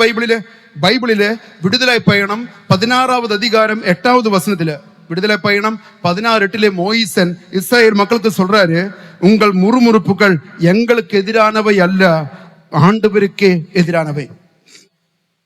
கடந்த காலத்தில் யாரெல்லாம் முறுமுறுத்திருக்கின்றீர்களோ முணுமுணுத்திருக்கின்றீர்களோ அதெல்லாம் மனிதர்களுக்கு எதிரானதல்ல, அதெல்லாம் கடவுளுக்கு எதிரானது தான். அது ஆசீர்வாதங்களுக்கு தடையா மாறும். முணுமுணுக்கின்ற மக்களுடைய முகத்திலே ஒளி இல்லாமல் போகும். எப்ப பார்த்தாலும் சோகம், சங்கடம், கோபம், அழுத்தமா மாறும். அவருடைய மனசிலே எப்ப பார்த்தாலும் கவலையும் பாரமும் ஆகியிருக்கும். அவருக்கு எல்லா பாவமும் எல்லா போதையும் அவர்கள் ஆட்கொள்ளும். சில நேரங்களிலே அது தற்கொலைக்கு கூட கொண்டு போய்விடும். ஆனா நன்றி செலுத்த தொடங்கினால், ஆணுக்கு எப்ப பார்த்தாலும் எல்லாற்றுக்குமாக நன்றி செலுத்த தொடங்கினால் கண்களிலே முகத்தில் ஒளி, சிரிப்பு, ஆனந்தம், உள்ளத்தில் எந்த விதமான கவலையோ கலக்கமும் இருக்காது. பாவம் அவர்களை தீண்டாது, போதையை அவங்களை அடிமைப்படுத்தாது, தற்கொலை செய்ய வேண்டும் என்ற எண்ணம் வராது, கடவுளுக்காக வாழ வேண்டும் என்ற தெளிவு உருவாகும். அதனால நல்ல கேட்டுக்கோங்க, நன்றி செலுத்துவது மிகவும் ஆசீர்வாதத்துக்கு வழிவகுக்கும். இந்த 2026 ஒரு புதிய காலகட்டம், புதிய கண்ணோட்டம் நம்ம உருவாக்க கடமைப்பட்டிருக்கிறோம். ஹல்லேலூயா, ஹல்லேலூயா, இயேசுவுக்கே நன்றி. சாவின் நேரங்களில் கூட, நம்முடைய மரணத்தின் இக்கட்டான நேரங்களில் கூட நம்ம கலங்கக்கூடாது, புலம்பக்கூடாது. நல்லா தான் சோகத்தில் வந்துட்டு இருந்த ஃபாதர், திடீர்னு டாக்டர் சொல்லிட்டாங்க கேன்சர் இன்னும் அதிக நாள் இல்லைன்னு சொல்றாங்க, அதோட எல்லாம் உடஞ்சு போச்சுன்னு சொன்னா அது ஆத்மீகம் அல்ல. எல்லாம் கைவிட்டு போற நேரத்தில் கூட கடவுளுக்கு நன்றி செலுத்த வேண்டும். அதான் பைபிளிலே இயேசு கிறிஸ்து நமக்கு கற்றுக் கொடுத்தார். மார்க்கு நற்செய்தி 14வது அதிகாரம் 26வது வசனம். இயேசு கிறிஸ்து திருவிருந்து முடிந்து இனி ஒலிவ மலைக்கு போக போறாங்க. இப்ப பைபிள் என்ன சொல்லு தெரியுமா? அவர்கள் புகழ் பாடல் பாடிவிட்டு ஒலிவ மலைக்கு சென்றார்கள். என்ன பாடிவிட்டு? புகழ் பாடல் பாடிவிட்டு ஒலிவ மலைக்கு சென்று விட்டார்கள். ஒலிவ மலைக்கு எதுக்கு போறாங்க? அங்க யூதாசும் போர் வீரர்களும் வருவாங்க. அதுக்கப்புறம் பிலாத்து முன்னாடி நிக்க வைப்பாங்க. அதுக்கப்புறம் சிலுவை சாவு, அதுக்கப்புறம் கல்லறை அடக்கம் செய்யப்பட போறாங்க. சாவுக்கு கடந்து செல்லும் பொழுது கூட பைபிள் சொல்லுது, அவர் புகழ்பாடல் பாடிக்கொண்டு ஒலிவ மலைக்கு கடந்து சென்றார்கள். அப்படிப்பட்ட ஆத்மீக கண்ணோட்டம் எல்லா நேரத்திலும் கடவுளுக்கு நன்றி செலுத்துகின்ற, புகழ்பாடல் பாடுகின்ற வரத்துக்காக நாம் ஜெபிக்க கடமைப்பட்டிருக்கிறோம். ஹல்லேலூயா. இயேசுவுக்கே நன்றி, இயேசுவுக்கே ஸ்தோத்திரம். இது வரைக்கும் சொன்னது கிளியர் ஆயிடுச்சா? கிளியர் ஆயிடுச்சா? எப்போது கடவுளுக்கு நன்றி செலுத்த வேண்டும், எப்படி நாம் நன்றி செலுத்த வேண்டும், எதற்காக நன்றி செலுத்த வேண்டும், இத்தனை முடியும் பொழுது அடுத்த கேள்வி. நம்ம சொன்னோம் 10% மக்கள் தான் நன்றி செலுத்துகிறார்கள். அதுவும் 2000 வருஷம் முன்னாடியோட புள்ளி விவர கணக்கு 10%. அப்படின்னாக்கா 90, 95, 98% மக்கள், இங்க இருக்கிறவங்க உட்பட நான் சொல்றேன், என்ன உட்பட சொல்றேன், நன்றி செலுத்தாதவங்க தான். ஏன் நன்றி செலுத்த முடியவில்லை? யார் யார் நன்றி செலுத்த மாட்டார்கள்? எப்ப பார்த்தாலும் சங்கடப்பட்டும் பாரப்பட்டும் மூஞ்சி தூக்கி வச்சிருக்கிறவங்க யார் யார் அப்படி கேட்டார். ஆண்டவர் அதுக்கு சில அடையாளங்கள் சொல்லி தருகிறார்கள். யார் யார் நன்றி செலுத்த மாட்டார்கள்? முதலாவது, பிறரோடு தங்களை ஒப்பிட்டு பார்க்கின்றவர்கள் கடவுளுக்கு நன்றி செலுத்த மாட்டார்கள். பிறரோடு தங்களை ஒப்பிட்டு பார்க்கின்றவர்கள் கடவுளுக்கு நன்றி செலுத்த மாட்டார்கள். கம்பேர் பண்ண ஆரம்பித்தாக்கா நன்றி சொல்ல முடியாது. பைபிளிலே மத்தேயு நற்செய்தி 20வது அதிகாரத்தில், மத்தேயு நற்செய்தி 20வது அதிகாரத்தில் திராட்சை தோட்ட வேலையாட்களை பற்றி நாம் படிக்கின்றோம். காலையில் 9 மணிக்கு வந்தவனுக்கும் மாலையில் 5 மணிக்கு வந்தவனுக்கும் ஒரே கூலி, ஒரு தெனாரா. கான்ட்ராக்ட் ஒரு தெனாரா தான். காலையில் 9 மணிக்கு வந்தவன் தனக்கு கிடைச்சா, முதலாளி ஏற்கனவே சொல்லியிருந்த ஒரு தெனாரா கிடைச்ச உடனே அது வாங்கிட்டு ஒரு தேங்க்ஸ் சொல்லி ஒரு சல்யூட் அடிச்சு வீட்டுக்கு போயிருந்தா எவ்வளவு சந்தோஷமா தெம்பா போயிருந்திருக்கலாம். அது என்ன நடந்துச்சு தெரியுமா? தனக்கு கிடைச்ச ஒரு தெனாரா மேல பாக்குறதுக்கு முன்னாடி 5 மணிக்கு வந்தவன் கொடுத்தது எட்டி பார்த்தாங்க. சோலி முடிஞ்சது, வாழ்க்கை முடிஞ்சிச்சு. முணுமுணுக்க தொடங்கிட்டான், கம்ப்ளைண்ட் சொல்ல தொடங்கிட்டான், திட்ட தொடங்கிட்டான், சங்கடப்பட தொடங்கிட்டான். தனக்கு கிடைச்சது கிடைச்சிட்டு தேங்க்ஸ் சொல்லி சல்யூட் அடிச்சு போயிருந்தா எவ்வளவு நல்லா இருந்திருக்கும். மனுஷன் எட்டி பார்க்க தொடங்கிட்டான், நிம்மதி போச்சு, சந்தோஷம் போச்சு. இன்னைக்கு நிறைய பேர் எட்டி பார்த்துட்டு இருக்கிறாங்க. அவங்கள எவ்வளவு நல்லா இருக்கிறாங்க, வசதியா இருக்கிறாங்க, என்ன சந்தோஷமான கணவன் மனைவி. நம்ம குடும்பத்தில் மட்டும் நம்ம ஒன்னா ஆரம்பிச்சோம், அவங்க எங்கேயோ போயிட்டாங்க, நம்ம இங்கேயே நிற்கிறோம். அவங்க பிள்ளைங்களுக்கு எல்லாம் மேரேஜ் ஆச்சு, நம்ம வீட்டில் மேரேஜ் ஆகல. அதுங்களுக்கு 3வது குழந்தை பிறக்க போகுது, எனக்கு ஒன்றும் கூட ஆகல. அதுங்களுக்கெல்லாம் டெய்லி வேலைக்கு போறாங்க, நமக்கு வேலையே ஆகல. இப்படியே ஒப்பிட்டு பார்த்து பெருமூச்சு விட்டு புலம்பி பொறாமைப்பட்டு இருக்கிறதுனால நன்றி செலுத்த முடியல நிறைய பேருக்கு. பலரோடு கம்பேர் பண்றதுனால ஒரு நிறைவு இல்ல, திருப்தி இல்ல, நிம்மதி இல்ல, சந்தோஷம் இல்ல, நன்றி செலுத்த முடியல. விருந்து அழைக்கப்பட்டவர்களை பற்றி சொல்லுவாங்க, விருந்துக்கு வந்தவனுக்கு இலை கிடைக்காத சங்கடம், இலை கிடைச்சவனுக்கு சாப்பாடு போடாத சங்கடம், சாப்பாடு போட்டவனுக்கு பாயசம் கிடைக்காத சங்கடம், பாயசம் கிடைச்சவனுக்கு வெத்தலை பாக்கு போடாத சங்கடம், வெத்தலை பாக்கு போட்டவனுக்கு நீட்டி படுக்க பாய் கிடைக்காத சங்கடம். சங்கடம் நீங்க காலம் இல்லை, நேரம் இல்லை, புலம்பிட்டே இருப்பாங்க. நான் சோகத்துல நிறைய குடும்பங்களை பார்த்திருக்கிறேன். எப்ப வந்தாலும் ஏதாவது கருத்தில்லாம வரவே மாட்டாங்க. ஒரு தடவை வரும்பொழுது சொல்லுவாங்க, ஃபாதர் கடந்தோல நீங்களும் ஜெபிச்சுக்கோங்க, கடவுள் நல்லா நீங்கிறதுக்குள்ள வந்து ஜெபிப்போம். ஃபாதர் வீடு கிடைக்கணும் ஜெபிச்சுக்கோங்க, வீடு கிடைக்கிறதுக்குள்ள ஜெபிப்பாங்க. ஃபாதர் அமெரிக்கா போனோம் ஜெபிச்சுக்கோங்க, அமெரிக்கா போறதுக்கு கிடைக்கிறதுக்குள்ள ஜெபிப்போம். ஃபாதர் கார் வாங்கணும் ஜெபிச்சுக்கோ. கருத்துக்களா சொல்லி ஓடி நடப்பாங்க. இவங்களெல்லாம் நினைச்சிட்டு இருக்கிறது நாங்க மூச்சு விடாம ஓடி ஓடி ஜெபிக்கிறதால தான் ஐயா அள்ளி அள்ளி தர்றாங்க அப்படின்னு நினைச்சிட்டு இருக்கிறாங்க. தப்பித்தவர் நாங்க கருத்து சொல்ல மறந்து போயிட்டாக்கா அவர் ஆசீர்வதிக்காம போன எப்படி பொழைக்கிறதுன்னு தெரியாம இருக்கிறாங்க. நீ கேட்டதெல்லாம் ஆண்டவர் கொடுத்தது, கேட்காமல் தான் அள்ளி தந்தது அதிகம் என்று அறிந்து கொள்ள வேண்டும். ஹல்லேலூயா, இயேசுவுக்கே நன்றி. அன்பர்கள், பிறரோடு ஒப்பிட்டு பார்த்து அவர்களை போல வீடு, அவர்களை போல வண்டி, அவர்களை போல வாழ்க்கை அப்படி நினைச்சு நிக்கிறவங்களுக்கு என்ன கிடைச்சாலும் நிறைவோ திருப்தியும் இருக்காது, புலம்பிக் கொண்டு இருப்பாங்க. இது தெய்வீக கண்ணோட்டம் அல்ல, இது சாத்தான் சொல்லி கொடுத்தது. இருக்கிறதுல நிறைவோடு திருப்தியோடு வாழ்ந்து பார், அப்பொழுது ஆண்டவர் அடுத்தது அள்ளி தர தொடங்கும். நிறைவில்லாம பெருமூச்சு விட்டு புலம்பி தூக்கம் இல்லாம சங்கடப்படுகிற மக்களை ஆண்டவர் அருகு இருப்பார் என்று மறைவுரை கேட்டுக்கொண்டிருக்கின்றவர்கள் புரிந்து கொள்ளுங்கள். ஹல்லேலூயா. சத்தமா சொல்லுவோமா ஹல்லேலூயா? சேர்ந்து சொல்லுவோமா ஹல்லேலூயா? இயேசுவுக்கே நன்றி, இயேசுவுக்கே ஸ்தோத்திரம். ஹல்லேலூயா, ஹல்லேலூயா, ஹல்லேலூயா. ஸோ ஃபர்ஸ்ட் விஷயம், பிறரோட எப்ப பார்த்து ஒப்பிட்டு பார்த்து பொறாமைப்படுகிற மக்களுக்கு கடவுளுக்கு நன்றி செலுத்த முடியாது. இரண்டாவது, கடவுளை விட உலகமயமான காரியங்களுக்கு முக்கியத்துவம் கொடுக்கிறவர்களுக்கு கடவுளுக்கு நன்றி செலுத்த முடியாது. முக்கியத்துவம் கடவுளுக்கு கொடுக்கணும். கடவுளுக்கு கொடுக்காமல் உலகமயமான காரியங்களுக்கு முக்கியத்துவம் கொடுக்கிற சகோதரனுக்கு சகோதரிக்கு கடவுளுக்கு நன்றி செலுத்த முடியாது. பைபிளில் அத்தாட்சிகள் உண்டு. யோவான் நற்செய்தி 6வது அதிகாரம் 26வது வசனத்துல, யோவான் 6:26 ஆண்டவர் சொல்லுகிறார், நீங்கள் அரும் அடையாளங்களை கண்டதால் அல்ல, மாறாக அப்பங்களை வயிறாறு உண்டதால் தான் என்னை தேடுகிறீர்கள். நீங்க என்ன தேடுவதற்காக வரல, ஃபுல் டேங்க் நல்ல ஃபுட் அடிச்ச சந்தோஷத்திலே, அப்பத்தை உண்ட சந்தோஷத்துல நீங்க என்ன தேடி வந்திருக்கிறீங்க. நீங்க என்ன தேடி வரவில்லை, அப்பத்தை தேடி வந்த மக்கள். நிறைய பேர் அப்பத்தை தேடி வர்றாங்க. சோகத்தூர் கூட நிறைய பேர் வர்றது அப்பத்தை தேடி வந்தவங்க தான். வேலை கிடைக்கணும், திருமணம் நடக்கணும், குழந்தை பிறக்கணும், வீடு ஜப்தி நோட்டீஸ் நீங்கணும், அது இது கருத்துகளுக்காக வர்ற மக்கள் நிறைய பேர் உண்டு. நான் வந்த புதுசுல எங்க மறை மாவட்டத்துல ஒரு ஸ்கூல்ல வேலை செய்யற ஒரு வாத்தியாரு வாரத்துக்கு 3 நாளாவது கிளாஸ் முடிஞ்சு போகும்பொழுது இந்த வளாகத்துக்குள்ள வருவாங்க. நான் தூங்கினா கூட என்னை எழுப்பிட்டு கூப்பிட்டு வந்து சொல்லுவாங்க, ஃபாதர், இது கடைசி வருஷம், இந்த வருஷம் கவர்மெண்ட் வேலை கிடைக்கலன்னு வச்சுக்கோங்களேன், அதுக்கப்புறம் கவர்மெண்ட் வேலையே கிடைக்காது, அவ்வளவு பொருளாதார நெருக்கடி இருக்கிறேன், நல்ல உருக்கமா ஜெபிச்சுக்கோங்க ஃபாதர் சொல்லுவாங்க. வாரத்தில் 1 தடவை 2 தடவை சொன்ன பரவாயில்ல, இந்த மனுஷன் ஓயாம சொல்லிட்டே இருப்பாரு. ஆனா ஒரு நாள் கூட ஜெபத்துக்கும் வரமாட்டாரு. இது வேண்டுதல் வைக்கிறதுக்காக வந்துட்டு இருப்பாரு. நான் உருக்கமா ஜெபிச்சு, உண்மையாகவே ஜெபிச்சேன் ஆரம்ப காலம். கடவுள் புண்ணியத்திலே அந்த ஆண்டு அந்த ஆளுக்கு கவர்மெண்ட் வேலை கிடைச்சிச்சு. கவர்மெண்ட் வேலை கிடைச்சப்ப 13 ஆண்டுகள் முடிஞ்சிச்சு. ஒரு நாள் கூட இந்த வளாகத்துக்குள்ள அந்த ஆள் வந்தது கிடையாது. அப்பத்தை தேடி வந்த மக்கள், அப்பம் தேடி வந்தவர்கள், கடவுளை தேடி வரவில்லை. அப்பம் கிடைச்ச உடனே அவங்க போயிருவாங்க. போன வாரம் வேளாங்கண்ணி நான் போனேன். வேளாங்கண்ணி போகும்பொழுது என்ன அந்த கூட்டத்துக்குள்ள பார்த்து ஒரு கணவன் மனைவி 2 குழந்தைகள் தூக்கி ஓடி வந்தாங்க. வந்துட்டு எங்கிட்ட சொன்னாங்க, ஃபாதர், இந்த பையன் ஒரு 9 வயசு பையன், இந்த பையன் சோகத்திரி மாதா பையன் ஃபாதர், அங்க தான் குழந்தை பிறந்துச்சு. 12 வருஷம் குழந்தை இல்லாம இருந்துச்சு. சோகத்திரி தான் குழந்தை பிறந்துச்சு ஃபாதர். நான் கேட்டேன், இந்த பையன் கூட்டிட்டு கடவுளுக்கு சாட்சியம் சொன்னீங்களான்னு கேட்டேன். டைம் கிடைக்கல ஃபாதர், டைம் கிடைக்கல ஃபாதர். பையன் பிறந்து 9 வயசாயிருச்சு.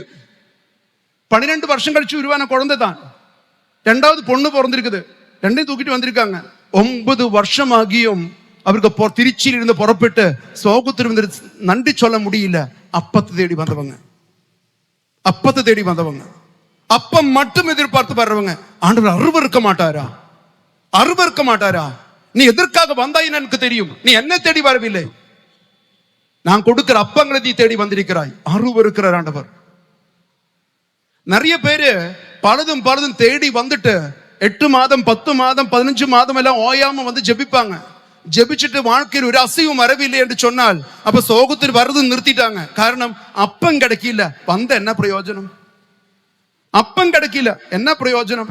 நிலம் இன்னும் வைக்கப்படவில்லை, பொண்ணுக்கு இன்னும் திருமணமாகவில்லை, கணவன் இன்னும் தண்ணீர் நிறுத்தவில்லை. அப்புறம் எதுக்கு இங்க உட்காரணும்? அப்பங்களை தேடி வருகின்ற மக்கள், அவர்களுக்கு நன்றி செலுத்த முடியாது. புலம்பலும் முணுமுணுக்கும் மட்டும்தான் இருக்கும். அல்லேலூயா. இயேசுவுக்கே நன்றி, இயேசுவுக்கே ஸ்தோத்திரம். அன்பார்ந்தவர்களே, 3வது விஷயம், ஃபர்ஸ்ட் என்ன சொன்னேன்?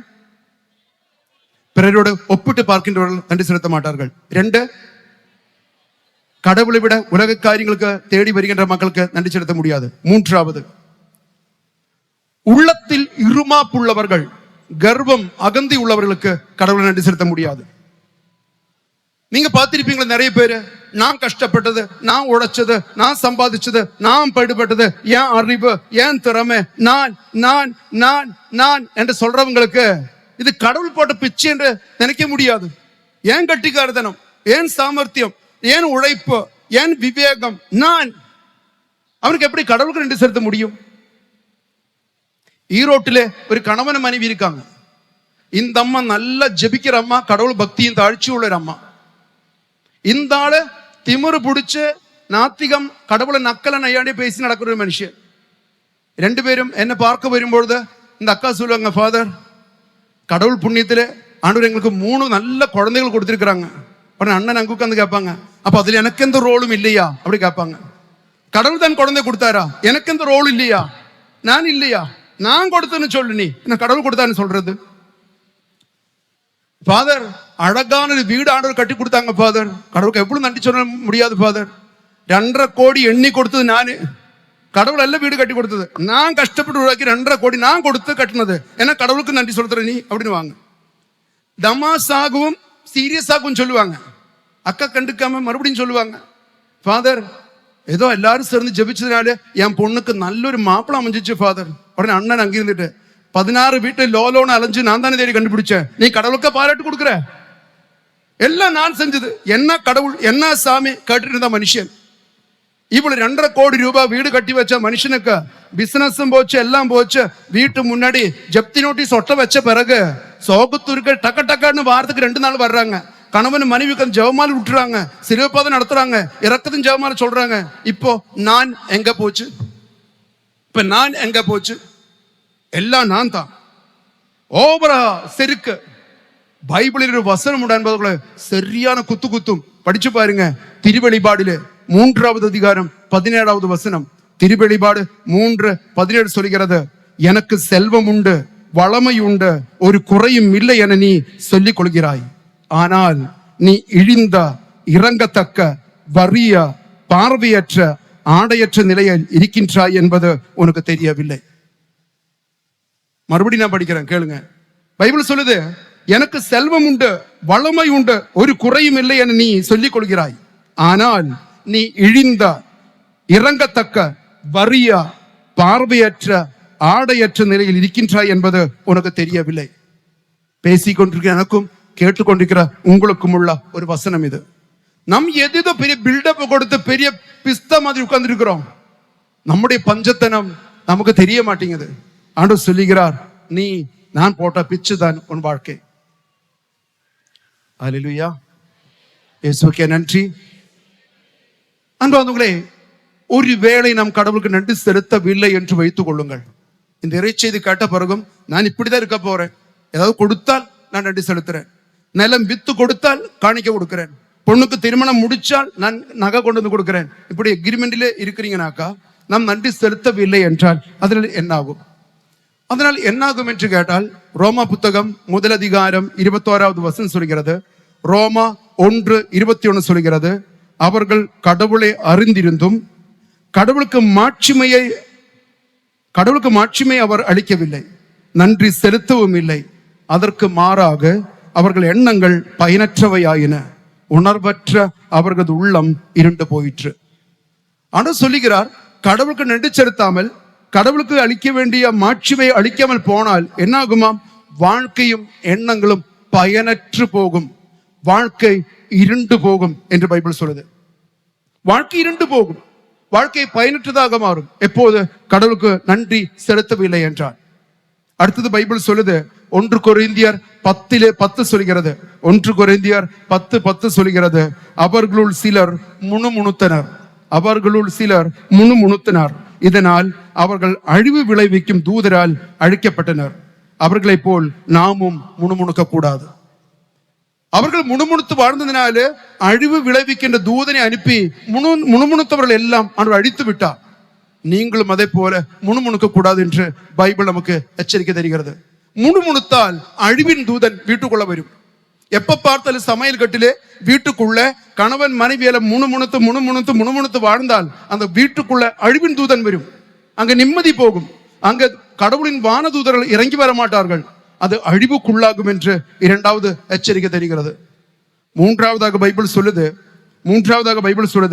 எண்ணிக்கை 100 14வது அதிகாரம் 29வது வசனம். எண்ணிக்கை 14:29 இப்படியாக சொல்கிறது, எனக்கு எதிராக முறுமுறுத்த 20 வயதும் அதற்கு மேலும் எண்ணப்பட்ட மொத்தம் தொகையினரான நீங்கள் இப்பாலை நிலத்தில் பிணங்களாக விழுவீர்கள்.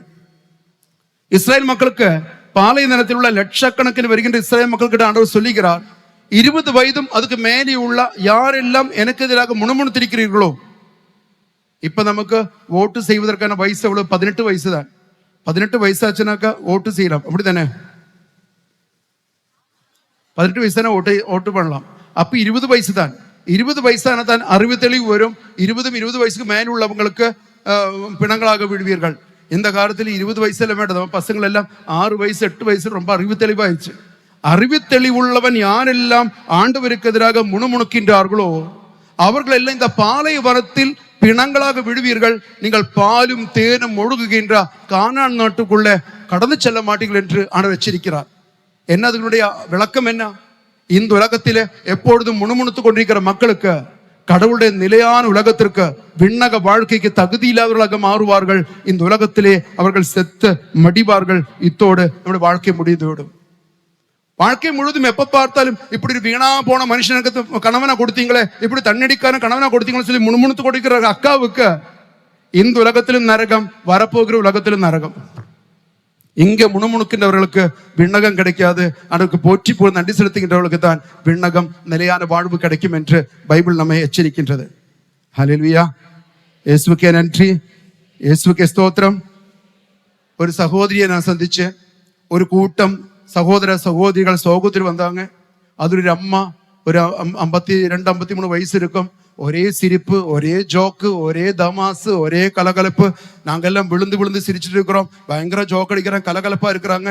பயங்கர சந்தோஷமா இருந்த அந்த அக்காவை பார்ப்பதற்கு. கூடியிருந்தா ஒரு 18 20 பேர்ல அவங்களெல்லாம் கொஞ்சம் தள்ளி போன உடனே இந்த அக்கா எங்கிட்ட வந்து சொன்னாங்க, ஃபாதர் எனக்காக ஜெபிச்சுக்கோங்க ஃபாதர் அப்படி சொன்னாங்க. நான் கேட்டேன், என்ன மேட்டர்னு கேட்டேன். கேன்சர் ஃபாதர் அப்படி சொன்னாங்க. கேன்சரா? உங்களை பார்த்தா தெரிய மாட்டேங்குதே, அவ்வளவு ஜோக் அடிக்கிறீங்க, அவ்வளவு கலகலப்பா இருக்கீங்களே ஃபாதர் அக்கா அப்படின்னு கேட்டேன். அந்த அக்கா சொன்னாங்க, ஃபாதர் உடம்பு ஃபுல்லா பரவிருச்சு, இன்னும் டாக்டருக்கு ஒன்றும் பண்ண முடியாது, நாட்கள் இன்னும் கொஞ்சம் தான் இருக்குது அப்படி சொன்னேன். உங்களுக்கு இவ்வளவு சிரிக்கிறீங்க, இவ்வளவு கவலை, ஒரு கவலையில் உங்களுக்கு உங்களை பார்த்த தெரியல, சொல்லாம போன எனக்கு தெரிஞ்சுக்க வாழ்ப்பீர் அக்கா அப்படி சொன்னேன். அப்ப அந்த அக்கா சொன்னது, ஃபாதர் நான் சிரித்து சிரித்து மகிழ்ச்சியோடு வாழ்ந்தாலும் ஒரு நாள் நான் செத்து போவேன், அழுது புலம்பி சங்கடப்பட்டு இருந்தாலும் ஒரு நாள் நான் செத்து போவேன். பெட்ரு சிரிச்சு ஜோக் அடிச்சு சந்தோஷமா நன்றி சொல்லி செத்து போலாமே, அதை நான் சிரித்து கொண்டிருக்கிறேன். நீங்க இப்ப இருக்கிற நிறைய பேரு முணுமுணுத்தும் சங்கடப்பட்டும் புலம்பி இருந்தாலும் நீங்க செத்து போவீங்க. நன்றி சொல்லி சிரித்து ஆனந்த குதூகலத்துல இந்த துன்ப துயரங்களை துன்ப கிணத்தை இழுத்து குடிச்சாலும் நீங்க செத்து போயிருவீங்க. ஏன் புலம்பி கொண்டிருக்கணும்? சிரித்து செத்து முடிக்கலாமே. ஒராள் ஜெபித்தா, ஆண்டவரே இந்த வாழ்க்கை முழுவதும் நீ போட்ட பிச்சை ஆண்டவரே, இந்த பிச்சையோடு சேர்த்து இன்னும் ஒரு பிச்சை நான் கேட்கிறேன். சாகும் வரையிலும் என்றும் எப்பொழுதும் நன்றி நிறைந்த இடத்தை இதயத்தை கூட எனக்கு பிச்சையா கொடுங்க என்று சொல்லி கேட்டா. இந்த நாளில் நாம் ஜெபிக்கணும், ஆண்டவரே எல்லாம் நீ போட்ட பிச்சை. இந்த ஜெபம் முடிஞ்சு போகும் பொழுது வாழ்க்கையுடைய இறுதி மூச்சு மட்டும் எப்பொழுதும் எங்கும் நன்றி நிறைந்த இதயத்தை எனக்கு பிச்சையா கொடுங்க ஆண்டவரே. இந்த புலம்பில், இந்த சங்கடம், இந்த பாரம், இந்த கலக்கம் எனக்கு வேண்டாம். எனக்கு மேலே என் மீது அக்கறை உள்ள இரக்கம் காட்டுகின்ற என்னை உற்று பார்க்கின்ற கடவுள் இருக்கும் பொழுது நான் ஏன் இந்த சுமைகள் சுமந்து நடக்கணும்? உமக்கு தெரியாமலும் நீ அனுமதிக்காமலும் எதுவும் என் வாழ்க்கையில் நடக்காது. அது அறிந்து அறிவு தெளிவோடு வாழக்கூடிய வரம் எனக்கு தாரும் என்று நாம் ஜெபிப்போம். கரங்கள் கூப்புவோமா, கண்களை மூடுவோமா, ஒரு நிமிடம் ஜெபிப்போமா. ஓ நல்ல தெய்வமே, வாழ்க்கையில துன்ப துயரங்கள் எங்களுக்கு ஏராளமான வலிகளும் நெருக்கடிகளும் உருவாக்கி கொண்டிருக்கிறது நாங்கள் அறிந்து கொள்கிறோம். இறை செய்தியில் கேட்டது போல எல்லாம் மறந்துமே ஸ்துதிக்க போற்றி புகழ நன்றி செலுத்த நாங்கள் ஆசைப்படுகிறோம். முடிய மாட்டேங்குது ஆண்டவரே. இந்த உலகம் சொல்லி கொடுத்தது எல்லாம் முணுமுணுக்கலும் முறுமுறுக்கலும் தான் ஆண்டவரே. எங்களுக்கு ஒரு புதிய இதயத்தை தாரும்.